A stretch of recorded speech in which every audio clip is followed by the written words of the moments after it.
Hello, I'm Gemma Hills, the anti-bullying mum, and I wanted to do a little video for you to share with you 3 habits that we started to help rebuild my daughter's confidence after she was bullied, and also to maintain her confidence, as well as my other daughter who hasn't been bullied before. So the first thing we did was we cut out comparisonitis. Now, comparisonitis is where you get to the point where you're constantly comparing. Now, there were 2 forms of this. The first one was parents.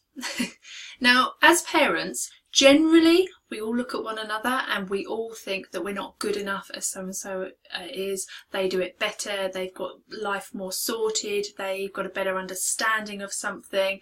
We look at how different people, what foods they supply their kids with, whether they work, whether they don't work, what after school clubs our kids go to. We're constantly comparing, and usually I found that most parents find themselves lacking. Now, that's only in their opinion, because the reality isn't the same. It's just their personal opinion. And then what that does is that knocks their confidence and it leaves them feeling mighty rubbish. And that has a knock-on effect for their kids. So that was one thing we decided. Actually, do you know what?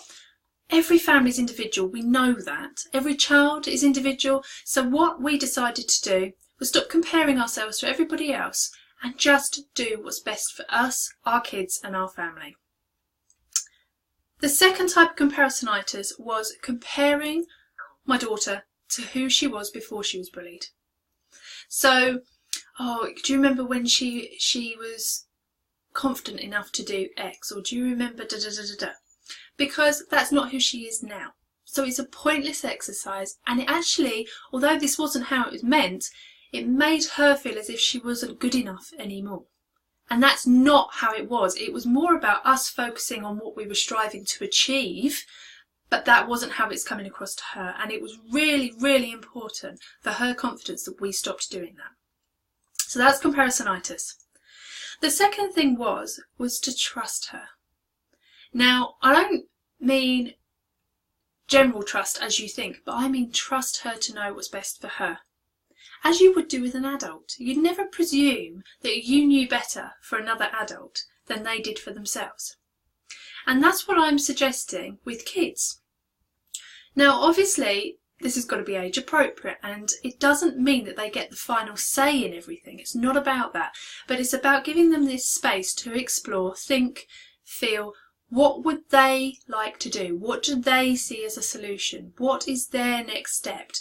So that we are giving them some control back over their lives, because that's what they lose, isn't it, through being bullied? They are disempowered, they lose control, they feel like they have to look to everybody else for the answers, and everybody else knows better, because their confidence has been knocked and their self-esteem has been knocked. And so that's a horrible place to be, that to feel that you can't find the answers, you don't know the answers, you're not good enough, you don't know enough.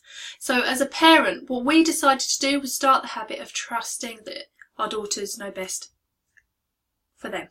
They know what's best for them, and to give them the space to do that. That didn't mean we didn't offer suggestions, and that didn't mean that sometimes we tried to maybe veer them slightly in the direction of one decision or another because we've got life experience, but we gave them the space to think it through before we told them what was happening. The third thing is to express all of her emotions. So rather than it's okay when you're happy, it's okay when you're calm, and you can get a little bit angry, but you're not allowed to throw full on wobbly. We accepted that, you know what, we're all human, and it's absolutely okay to be angry, and it's absolutely okay to be worried or sad or just ugh. It's okay to be like that. Not forever, obviously, but it's okay to experience those emotions. And the biggest thing we learnt, and it's part of everything that I teach, is that the quicker we allow an emotion, the quicker we can process an emotion, the quicker the emotion is released. The quicker you move on, the quicker you can deal with what's actually causing the emotion, rather than just getting tangled up in the emotion. So allowing her to express all of her feelings in a really safe way, we found was really useful. If you contain, sorry, irritating hair, if you contain one emotion, so say you're uncomfortable with your child being angry, if you contain that emotion within them, you also contain every other emotion. So if every emotion, say, would reach to this level, and you're saying, well, anger has to stay here, because when anger reaches here, it's too big, it's too messy, it makes me feel yuck as a parent. So we're going to contain it here, it must not get bigger than here. Then that means happiness and joy can only get to here too, because you can't limit one without limiting them all. So expressing emotions fully, letting them feel them fully, it goes faster. It leaves them quicker. It allows them to accept who they are for who they are. It shows them you're accepting them for who they are. And it's a really healthy thing to do. It's a healthy thing for us to do too. So they are three of the habits, there are some more, that we use to build our daughter's confidence back up.